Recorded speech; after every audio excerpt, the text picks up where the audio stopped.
There's the music. You haven't heard that in a while. Boom.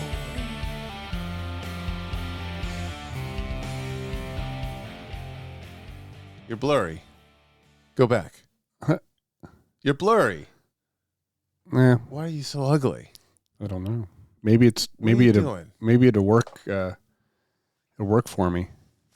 I'm gonna look at it real quick. Can you get me? Focus, you little butt.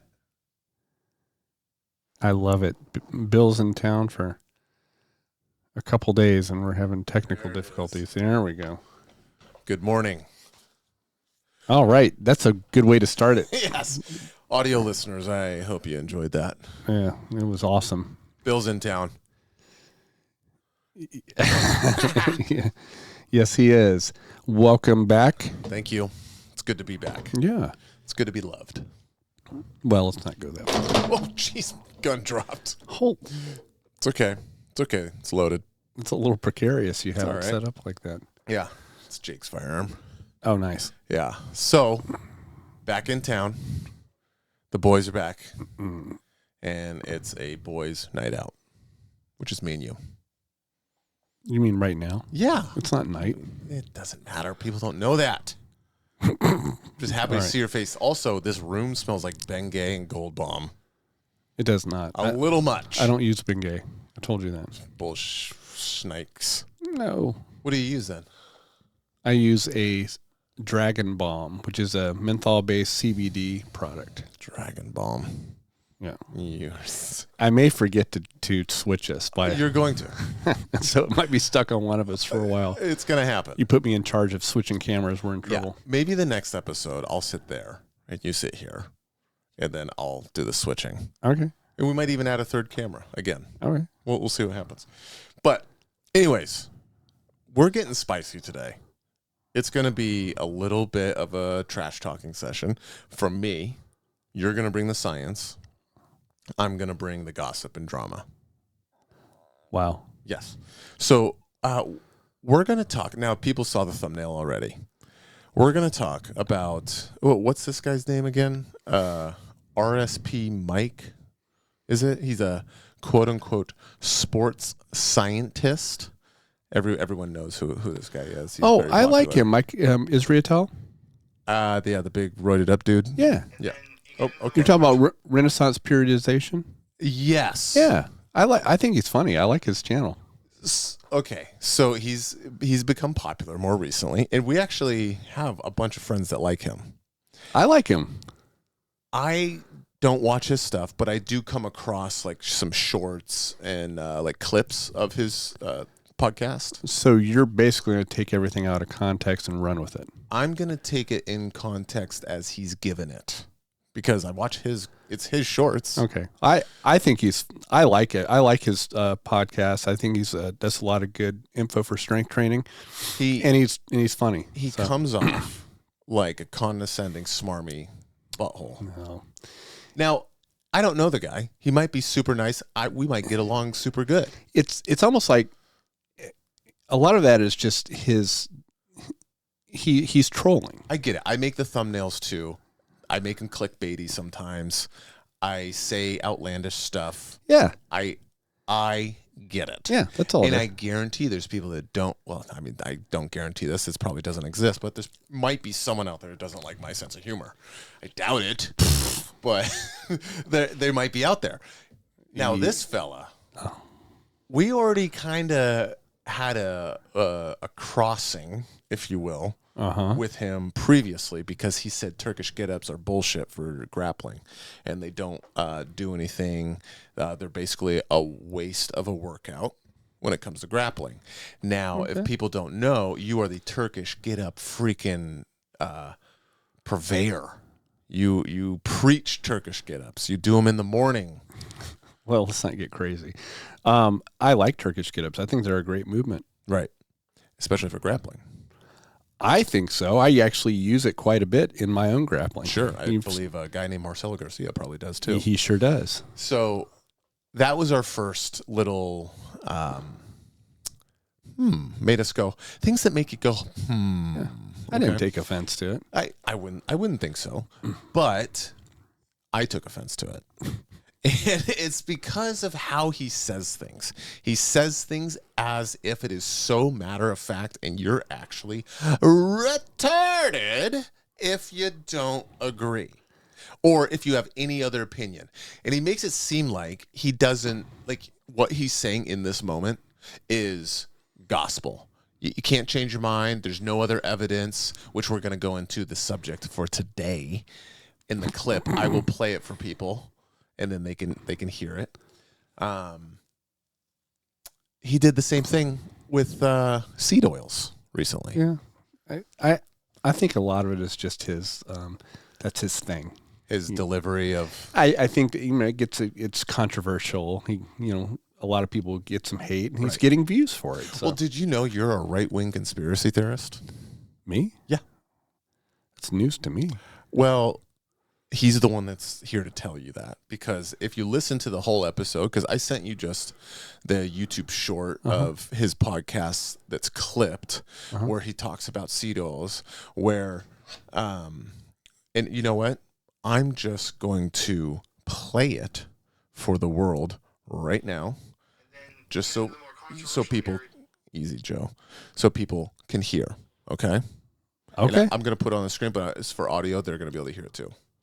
Seed oil. And then you get into the more controversial areas of seed oils. Seed oils are not controversial. If you look at the empirical literature, and there's been a lot of it, just go to PubMed. You're going to realize that they've kind of studied this more or less into the ground, and there's not a goddamn thing wrong with seed oils. They're totally fine and totally healthy. Well, look, McDonald's French fry grease is made of seed oils. Yeah, it is. But it's got a couple other things in there, like trans fats that aren't that great for you. And it's the fact that each thing of fries is 900 calories, and you have to have 2 of them because you can't stop eating. Have you ever seen the process where they take canola oil? Canola oil, in almost every study, is insanely healthy for you. Almost every metric. Canola oil is mechanically processed, and that wigs people out because machines are bad or something, or #artificial. This comes really close to being a very good example of the argument from nature, also known as the naturalistic fallacy. Because something is artificial, it is deemed bad. Because it's natural, it's deemed good. Snake bites natural, it'll kill you. And whey protein is very artificial. It's also derived with machines, and it's really, really good for your health. Research confirmed. And then you get into the more controversial areas of seed oils. That is the YouTube clip or Instagram clip that I sent you, where he cuts up kind of and makes it real concise what he said in the actual episode of the whole episode was addressing Joe Rogan's. He talks about he's on carnivore, his workout routine, his diet, and then obviously they were talking about seed oils a little bit. But in the actual episode, he says all of this seed oil propaganda is coming from alt-right, right-wing conspiracy theorists. And that's who believes in the seed oils being bad for you. Like who's a right-wing conspiracy theorist? He doesn't name anybody, but I assume he must hate Tulsi Gabbard and RFK because they are who are both liberal Democrats that have quote unquote switched sides. So I'm sure he hates them. Because if he's spouting that sort of like lumping in people, like just how he said there with the it's like some sort of machinery bad or something. Like what are you talking about, dude? Yeah, so I've never heard that because it's machines, it's bad. Like this. Well, there is in certain movements the naturalistic fallacy. Of course, right? I'm not saying that's not a real thing. Yeah, but I've never even heard someone say that the reason that this is bad is because it's not completely natural.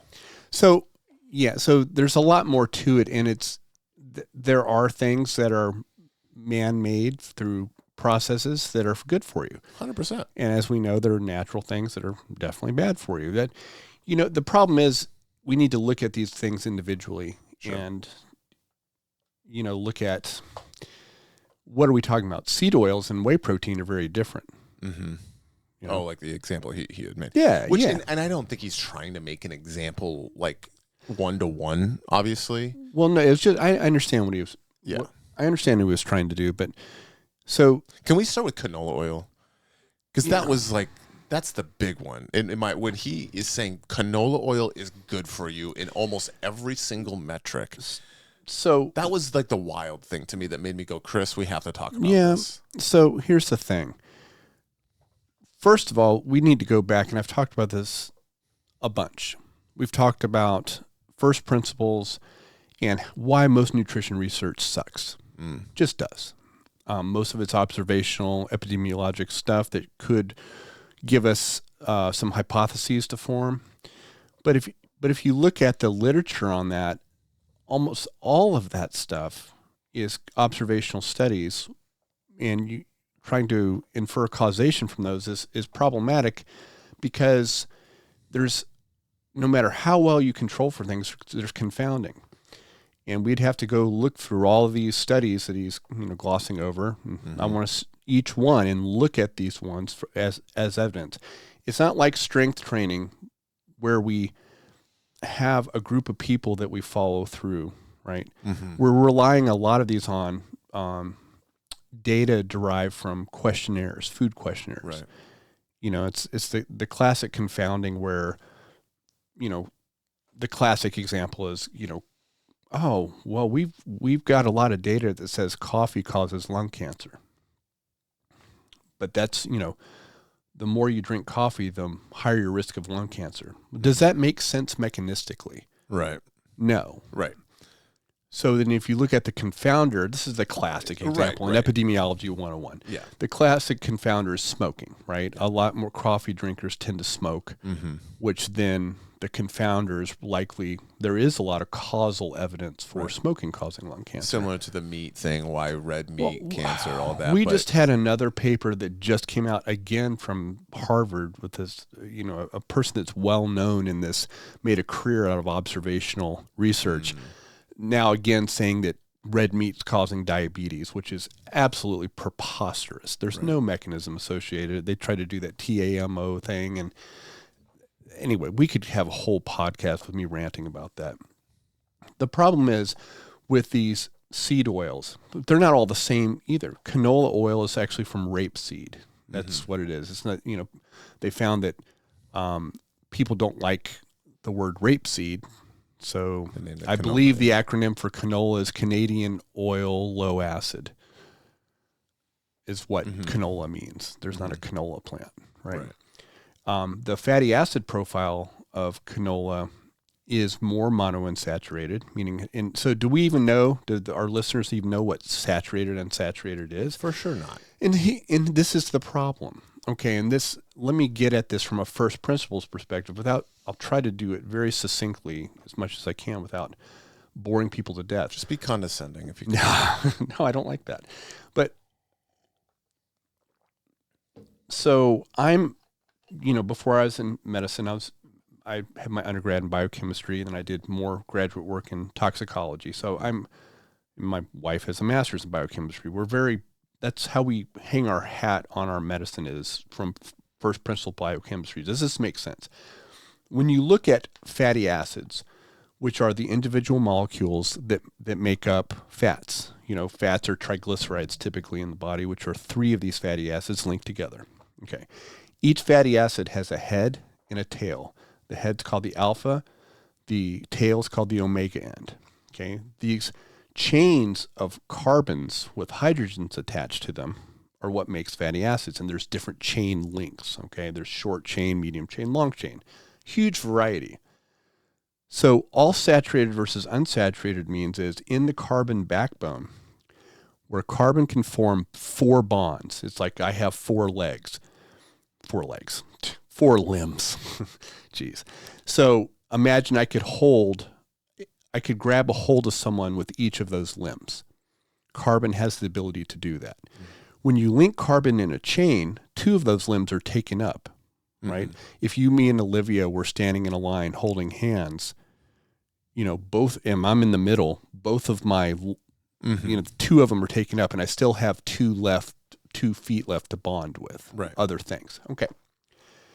When something is saturated, it has the maximum amount of hydrogens present in that carbon chain.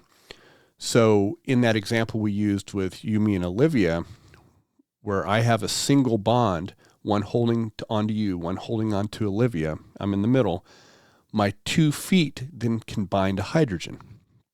Makes sense, right? Okay. Now, a double bond, imagine if I took one of my hands, I'm still holding on to you with one of my hands, and then I'm also connecting you with one of my feet. So now 2 of my limbs are taking up connecting to you. One is connected to Olivia in a single bond, and I have one floating around. Okay. That's what a double bond does. It decreases the amount of hydrogen, because now I only have one limb to grab a hydrogen. Sure. So that's called unsaturated. It just doesn't have the maximum amount of hydrogens possible for those bonds.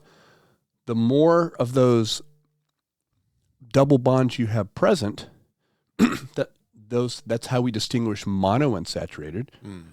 So we have a chain with one double bond between 2 carbons.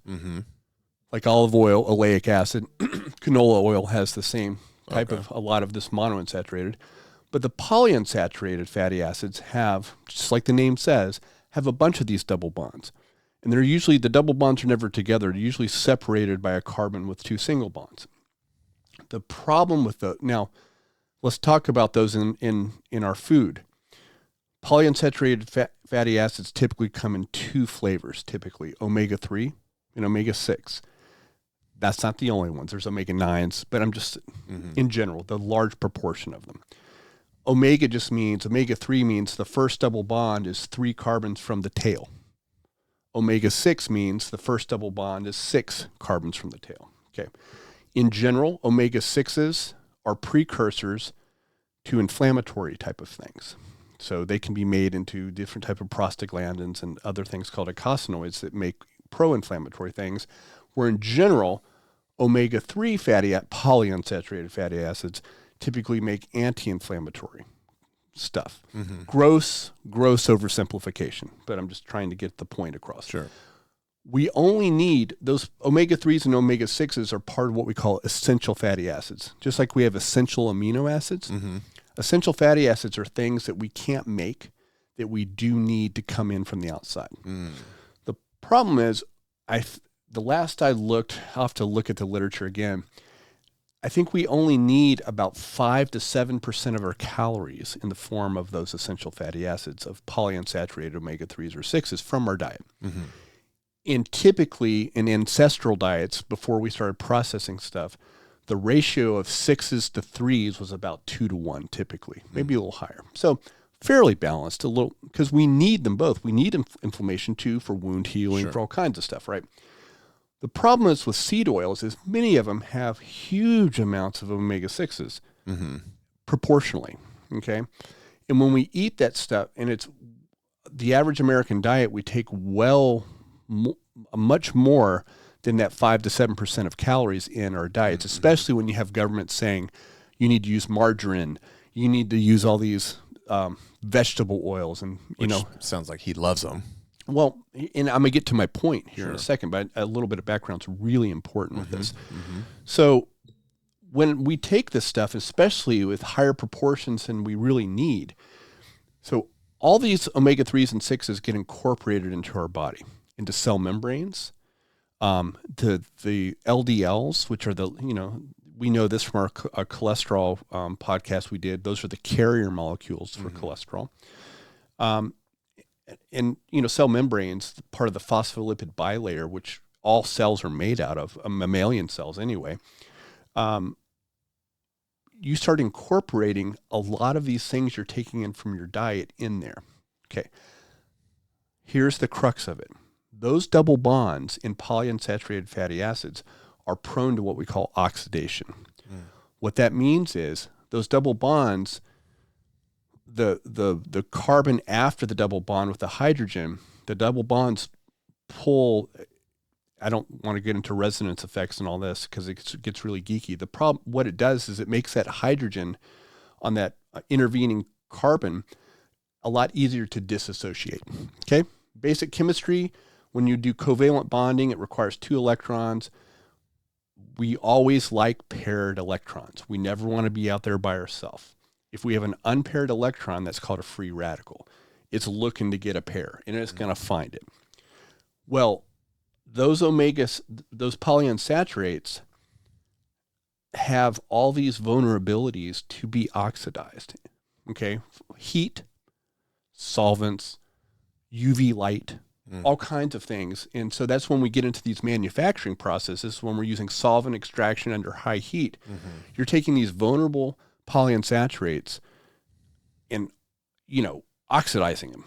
So now when you're using those, especially high heat cooking in the frying pan of most commercial fryers in fast food restaurants, you have these oxidized kind of lipid peroxides, which are free radicals, that you're actually importing. Your body has mechanisms for dealing with this, the glutathione system, a bunch of stuff with free radicals, but not to that extent over time. Okay. Now, once these are incorporated into your cell membranes, you can get chain reactions of oxidation. It's like you know what it's like? It's like if you have a bunch of zombies in your cell membrane. If a zombie bites another healthy person, what do they turn into? A zombie. That's right. Seen it. And so you get you get this chain reaction of zombie formation. And you have all these free radicals that are very chemically reactive in the lipid membranes of all these cells. You can also, that causes DNA damage. Okay. It oxidizes LDL. And if you guys go back and listen to our cholesterol podcast, we showed that those small, dense LDLs, especially if they have polyunsaturates incorporated into their structure, are more prone to oxidation and lodging in your arteries. I mean, we have systems to deal with oxidative stress, is what that's called. But over time, consistently taking all this stuff in, your body starts to get worn down by it. Okay. And so by saying, first of all, if you want to look at the literature on seed oils, that these guys are all citing, where there's nothing that says it's wrong with you. Yeah, because he's saying that there's tons. Yeah, and if you really want to do a deep dive, Chris Masterjohn, PhD, is a nutritional biochemist and does a wonderful job of showing why these are flawed studies and what we really old, right? Aren't they from like the 80s? Some of them? Well, yeah, and they keep popping up again, and a lot of these are observational studies too, similar to that original red meat study with. There's some randomized controlled trials that he points out aren't even randomized. There's all these methodological problems with these studies, and then we're still, like I said from the beginning, this nutritional research usually sucks because it is incredibly expensive to do a long-term randomized controlled trial where you're controlling variables. It would be prohibitively expensive. Okay. And that's the reason why we can't do it like a physics experiment or a chemistry experiment, right? Because we can control all the variables. So when you look at these epidemiologic studies, you can raise hypotheses, but you also need to go back and look at the first principles of what do we know about these things. And to say flippantly that there's no evidence, it's like, dude, first of all, Chris Masterjohn makes the point that all these studies have never gone out longitudinally long enough. He says you at least need to at least have 4 years of following these folks if you're going to have a study group. If not longer, 8 years. These long-term, to see the long-term effects of these things. Right. Okay. If I'm looking at food, I really don't want to, I'm not saying all processed, like I eat whey protein every morning. That's processed. Yeah.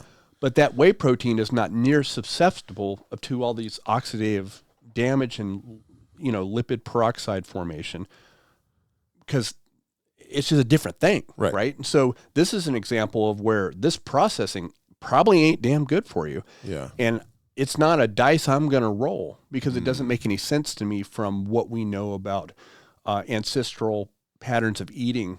You go look back at the Weston A. Price stuff, where there's all kinds of foods that are toxic if not prepared correctly. I mean, you don't just take a bunch of dried beans and start munching them. Right. It can be So there's traditional cultures have found ways to take food and prepare them in such ways to make them that way. I mean, you're still doing the whole where you get your milk straight off the cow's teat, right? You just put your lips right on that thing and... Yeah, stop doing that. Why? It's chapping my lips, dude. Is it the whole raw milk thing, the Amish and all that? Yeah, by the way, I was on me for a long time, so now you're They can see you. They can see you now again. So, well, now that we're talking about cow teats, we can just look at me. But okay, you're talking about all these studies. There's someone, what's his name? Masters? Chris Masterjohn. Chris Masterjohn. On his Substack, even very recently, I think it was November 21st, had like basically seed oils is RFK Jr. correct. Yeah. But then he goes through and talks about the studies that show it as health, that these seed oils have health benefits. Right. And showing why they have gone astray and what their problems in their methodology, and actually making claims that can't really be substantiated from those studies. That's why I'm saying, and I've said this before, and I'm going to quote my book again. Ding. That we need to go back with nutritional research to, does this make sense from a first principles perspective of what we know about polyunsaturated fatty acids? So, when you subject them to high heat, mechanical processing, all these type of things that can oxidize them and cause these zombie-like lipid peroxidation reactions, and importing those into your body. Why would we do that? So I guess that leads me to the question of, where were you on January 6th? Because obviously, from what this guy says, you were there at the Capitol. Yeah, and this is the problem when you start politicizing freaking health. And, it's such a cheap science in general, right? Yeah, it's such a cheap shot, and I think the last 4 or 5 years, the public health community did we've talked about this before, right, such a disservice. So he's taking the reins, the crown from Fauci of being the science, because Fauci said he is the science. Yeah. This guy, what's his name again? Dr. Mike Israetel. Israetel. He is the science. Look, I think he's a funny guy. I would just disagree with him if he's serious about this. And a lot of people will quote the literature on this and act like, which is kind of what he's doing, right? He's obviously seen some literature, some studies. Yeah. But would you say that maybe he's kind of read it at a surface level and hasn't dug into it? I don't know. I would just be speculating. I don't know. I'm wondering why someone because he seems to say a lot of good stuff that we always agree on. Yeah. Especially when it comes to strength, conditioning, stuff like that. Well, he knows his. Sure. He knows his stuff with that. But that's where because what we've noticed, or what I've noticed, is people that typically go, doesn't matter what background they came from. Okay. Dr. Rhonda Patrick, obviously Joe Rogan, like a bunch of different people. Once they start really digging into the science, they kind of all come to the same place a lot of the time.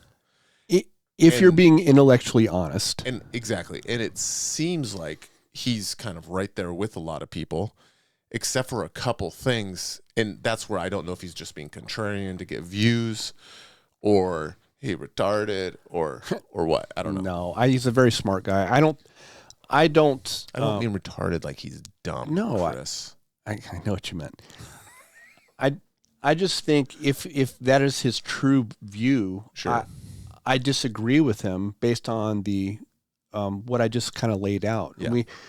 You got to be super careful with nutrition research, man, because it is so flimsy. It really is. And the problem is people make whole careers out of this observational stuff, and they double down. We've seen this time after time. Well, what do you mean by they make a career out of this? There's a guy at Harvard. I'm not going to name his name. Sure. He's a medical doctor and epidemiologist. Like they're intentionally doing studies that are flimsy. Essentially, we all know they're making careers about in academic medicine. Publish or perish, right? The more articles you publish, you can say I've published in these journals, this type of thing. And once you build up 20, 30 years of doing the same type of stuff, it's really hard to say, you know what, this is all bullshit. Mm-hmm. I'm wrong. And that's the human factor in this. They just won't, it's hard they'll keep doubling down on this type of stuff. That's a big problem, isn't it? And a lot of them have these biases, and It is. When I confront a couple of people and they say that, and I pin them down with the conversation we just had, then they start shifting the goalposts and say, well, it's bad for the planet.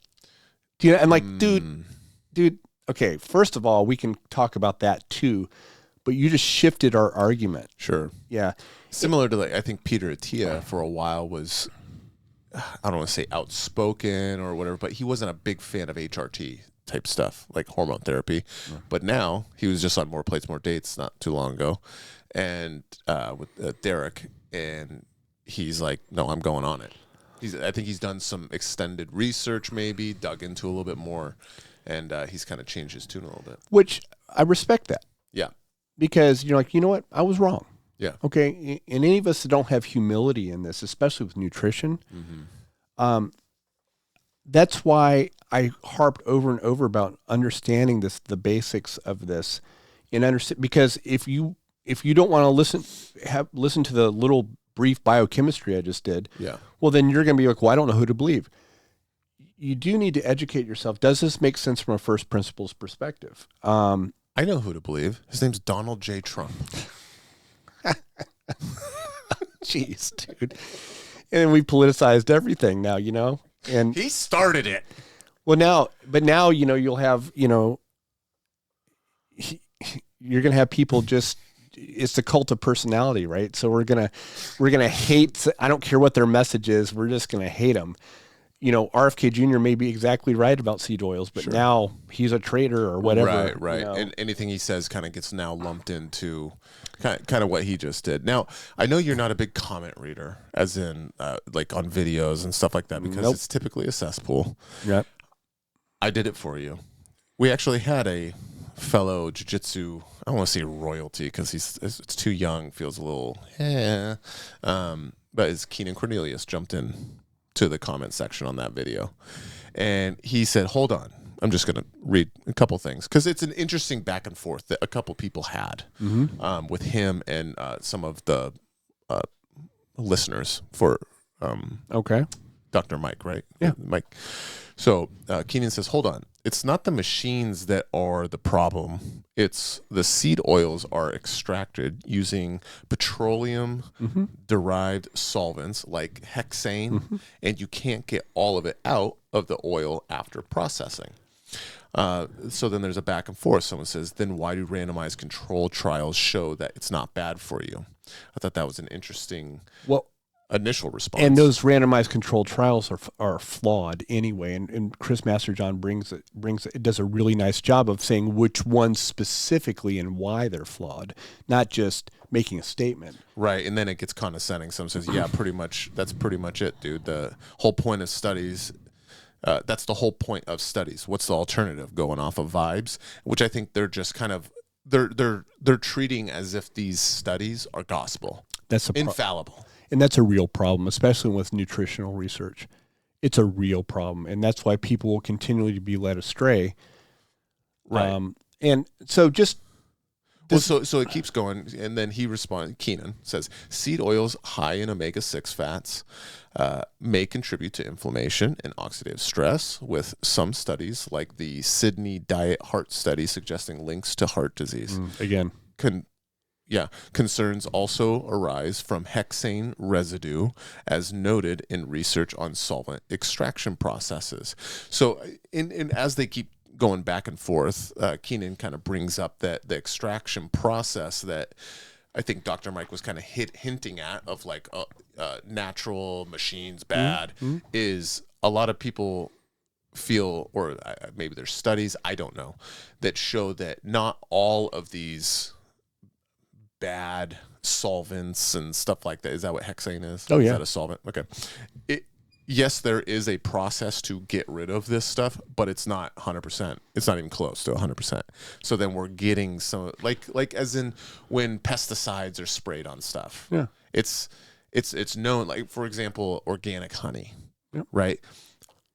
Bees need miles, like, their hives have to be separated for miles, because they'll pollinate on flowers that are literally like miles and miles away. So for actual true organic, raw organic honey, there has to be a pretty extensive process, but it's not really enforced. So you can go get your Golden Bear. Sure. It'll say organic on there, but it probably wasn't. What do you think? Yeah, but Tell me I'm smart. that really doesn't have anything to do with what we're talking about here. The organic versus non-organic. What you're saying is about residues. I'm saying processes. Yeah, but that, you know, that's super sketchy.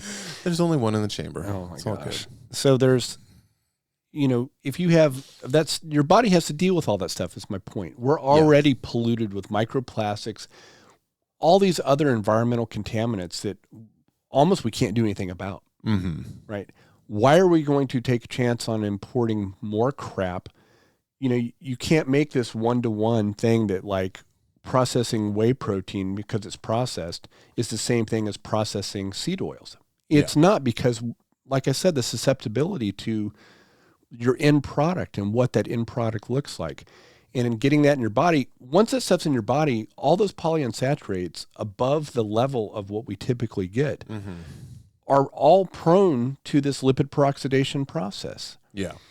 And long term, I would argue it's not good for your health. And if you want to stick your head in the sand and not use the precautionary principle on things and say, okay, well, I don't think it's bad for you. It's really, a lot of it's just justifying things that you know are probably not good. I see. You know what I mean? Yeah. Justifying your dietary pattern of eating fast food or cooking with, you know, these different oils. Yeah. You know, I just think it just doesn't make sense to do that with what we know about the biochemistry of it. Yeah. And I don't think that's refutable. What is the back and forth? I mean, just because, you know, Keenan quotes something that says, oh, we're seeing an association with heart disease with this stuff. That's no better than what the other folks are doing. The other way. It's still an association. We still can't prove causal connection. Now, with that, I tend to believe more because there's a first principles biological plausibility going on. It's another reason why I don't dose a bunch of fish oil. Omega-3 is good, right? But it's still polyunsaturated fatty acids. Maybe they've sat on the shelf in Costco under heat and they're oxidized too, right? Right. So you had sent me, gosh, I keep forgetting his name. Chris Masterjohn? Yes. His Substack. And he had a really long article, nerd alert big time. I actually had Olivia read it and then tell me the bullet points. And she came up with a good question that came from that, and it had to do with vitamin E. Should we be supplementing vitamin E to help with, because it's essentially impossible to get, like, these people that are like, I don't take any seed oils. That's probably not true. I mean, even if you look at cough drops, they have some seed oils in them. So it's going to be really hard to get rid of seed oils completely. But if you are one of these people that wants to try to protect yourself from this as much as possible, he alludes to something with vitamin E helping. Maybe Olivia, you can kind of. So I read it, so I can tell you. Do you remember that? Yeah, that of course. Part? Okay, of course. So he's talking about the associated of vitamin E in the seed oils themselves, already present. Okay. Okay. That is an antioxidant that does help reduce oxidative stress. What happens to that during the processing? It's unclear.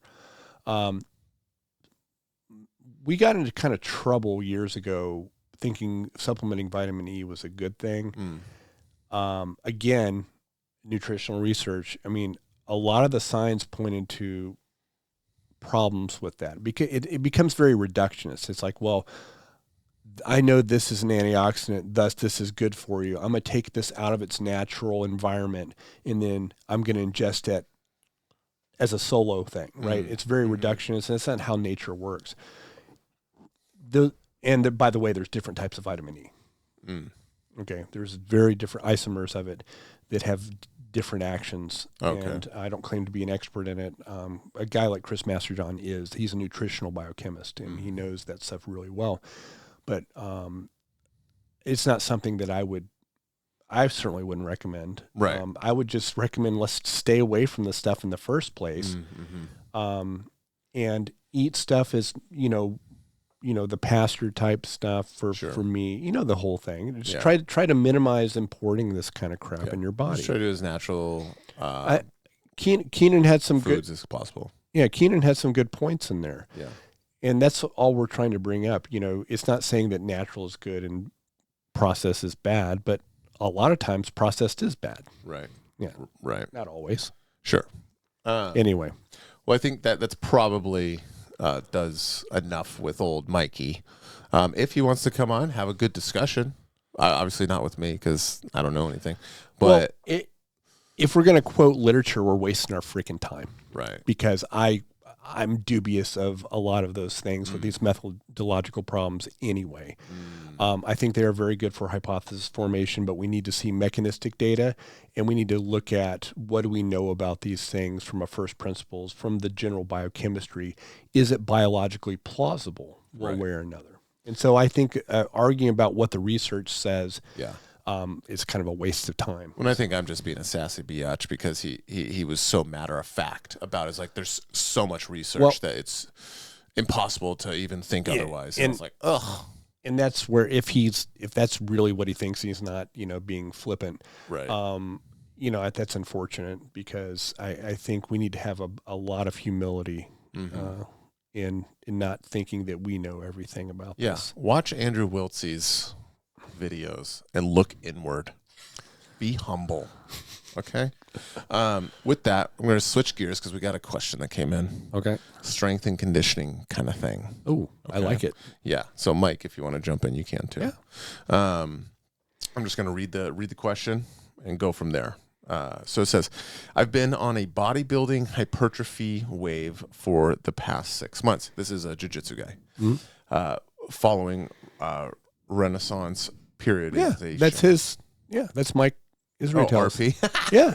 I didn't even know that. I didn't know that that it was unintentional.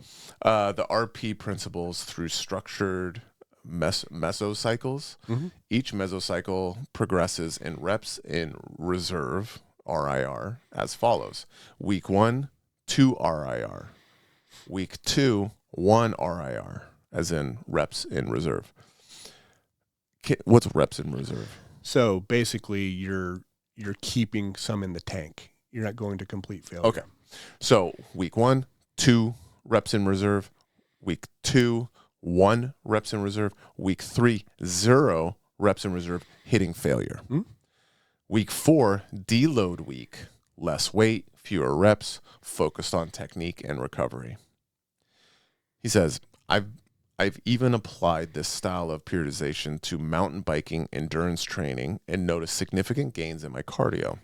This structured approach has been incredibly motivating, helping me stay consistent and fresh throughout the year. Admittedly, the deload weeks can be a hit to the ego, but they've taught me the importance of chilling out and reaping the full benefits of recovery before ramping up again. Now, I'd love to apply this concept to my BJJ training, especially for improving specific parts of my game. I want to be more intentional and efficient with my sessions instead of just goofing around some days.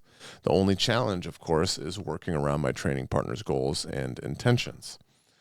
So, what strategies have you guys used to stay intentional with your training, especially in a way that balances personal goals with partner collaboration? Looking forward to hearing your guys' thoughts. Yeah, that's great. First of all, I think that kind of periodization schedule is very cool. Yeah, I love that. Yeah. It's a structured way of managing your stress cup and allowing compensation from the compensatory gains from your efforts, right? And I agree. I think you could apply that across a lot of different modalities. For jiu-jitsu, the other variable is you have someone else besides yourself, right? But if you have, I don't know what you think about this, but I think, if you'd have certain training partners, at least that understand what you're doing, what you're trying to do, and that's a balance, trying to find something that's mutually beneficial. But for me, I know what to do, but it's really hard at the end of class when we start to do our sparring and it's fun to be like, oh yeah, today is supposed to be a 2 rep in the, in reserve, meaning that, probably this is a back off day. I shouldn't be balls to the wall. And I may have a week that's, but following that same periodization scheme. Putting into practice, I think, would be a little more challenging for me. Big time. But, I think the more people you have kind of buying as your training partners, kind of buying into that mindset, the easier it's going to be. And like, hey, guys, we're doing, especially if people are willing to follow your own periodization, right? If they're like, hey, this is our, it's not full on max, but hey, maybe I could probably do 2 more rounds, but I'm not. Yeah. Or I could probably do another round, but I'm not. Or this week we're going to go until like, dude, I'm freaking smoked. Yeah. And then have a real, like maybe a week where we're doing minimal sparring as our deload week. I think the more of your training partners that you'd have kind of buying into that, it'd be challenging. But I think that would make it easier. But, right. But I think, what are your thoughts on that? Yeah, I would say the biggest key is going to be discipline. Yeah. Straight up. Yep. Even so, for example, let's say if we're trying to do this kind of ramp up and then ramp down kind of thing, is oddly, this might be odd, on the day when I'm going in and I'm like, okay, I'm not going to really push it. I want to move. I want to get my reps in. I want to practice what I'm going to practice, which discipline in that is going to be huge, right? Where you have to be disciplined in, okay, I'm working headquarters passing. Be disciplined, and in every single round, find your way to headquarters over and over and over again, right? Now, intensity levels. When it's the lesser intense classes, go with the upper belts. They should, and you're going to know which upper belts won't do this because that exists. They should match your intensity. This guy's a blue belt. So go with the brown belt and go at the intensity you're supposed to. They should match you. And like I said, you'll know which ones will and which ones are going to just turn it up anyways. And I know you do the same thing. If I'm rolling with a lower belt, I will absolutely match their intensity. 100%. Yep. And so find your purple, your brown, your black that are like that. And on the when it's time to get after it, those ones, you obviously will have your upper belts for those. But that's when you start milking in the white belts. Because they're going to come after you. They're going to attack the crap out of you. And you're physically ready for it. You're mentally ready for it, right? And you're going to be able to get your reps in, if you're just using the headquarters thing as an example again, that you're going to, with high intensity against the white belt, you're going to be able to refine your movement because you should be technically more proficient than him. And then with higher intensity against your purple and your brown and black, you're going to be able to try to implement what you just refined a little bit with the white belt. But I would, on the lighter sessions, stay away from the white belt and the blue belts. Even though he's a blue belt, he's showing a mental cognition of knowing he needs to chill out. A lot of blue belts will not, especially going against the blue belt. They're like, no, I'm the king of the hill today, bub. So now maybe you have a training partner that is controlled and stuff like that. Sweet. That's your guy. And maybe even someone that you can just say it to. Hey, I'm trying to only go like 60% like effort. If I start ramping up, you feel like I'm ramping up, tell me to chill out. Like, put that out there.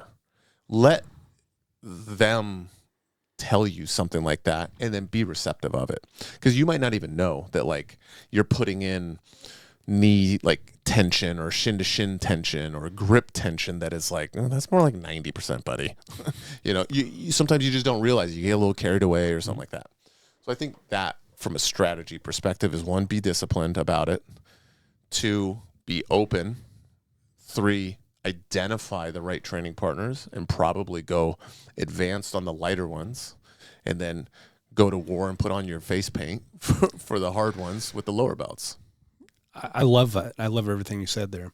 I think I think communication, though, even if you don't have your training partners participating directly, like doing what you're doing, at least they know what you're doing. So they're not like when you say to them, "Hey, I'm actually kind of done today." They don't take that like, "Oh, he just doesn't want to roll with me" type of thing. There's an interpersonal thing too. Sure. So if they know that you're kind of on this periodization, and when they start seeing the progress and benefits you're getting out of that, managing the stress cup, so to speak, I think you'll have more and more takers into that, because I think it's a real smart thing to do. If you can be, like you said, the key is disciplined and being able to do that. Yeah, and it's gonna be one of the hardest things, because it's fun to just, if he's a blue belt, so he knows jiu-jitsu, he's in jiu-jitsu in the world.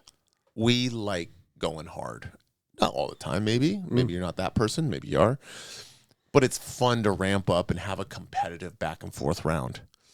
But having that communication, like you just said, of being able to say, "Hey, this is actually one of my light weeks, and I'm going to be kind of chilling." So, do you want to say something?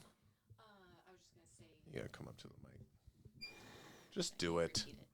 Okay. Uh-oh. No, Olivia's commenting. I would just make sure that your professor knows what you're doing, because some professors want you to constantly go hard. So If they're not aware, they may be like, "What are you doing?" Olivia points out a good thing, which is it is good to let your professor know, your coach, that you're doing a protocol like this. I wouldn't just say, like, on the light weeks, tell them like the whole thing that you're doing. Hey, I'm trying to go through this kind of thing that makes it so I can train consistently, because you're probably, if you're doing something like this, you're probably training a lot, I would assume, right? Whether that's strength conditioning, cardio, and jiu-jitsu, or just jiu-jitsu and strength training, whatever that combo looks like, you're trying to maximize your time in your physical journey.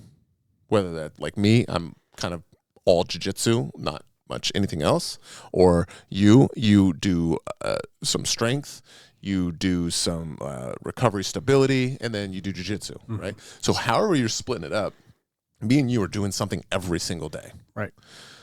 What that looks like, who knows? But to do that, especially this person, he's probably starting to try to do that. He hasn't always done it. Maybe he's always been a 2-3 day a week guy. And now he's like, you know what? I'm seeing some good results with this other thing, strength training, I think it was, right? Yep. Let me try to implement this in jiu-jitsu so he can strength train and do jiu-jitsu. So yeah, tell your professor, like, hey, I'm really trying to like maximize my quality of training and my frequency. And this is how I'm doing it. I love that. And what's this guy's name? Did he leave his name? His name's Carson, actually. Oh. It's not the Carson we know. Not the YouTuber. Okay. Carson, you can also look back at one of our early episodes on the stress cup and overtraining, to put all this in more of a kind of a framework too that might help you. Yes. Yeah. And he has been listening for a while. So hopefully that helps. We did also have a brief, quick comment on YouTube that I thought you could just address really quick. Sure. They had asked about, you mentioned FRS in the show. I'm assuming this is functional range systems. Where would you point someone to learn more about this style of workout? Okay.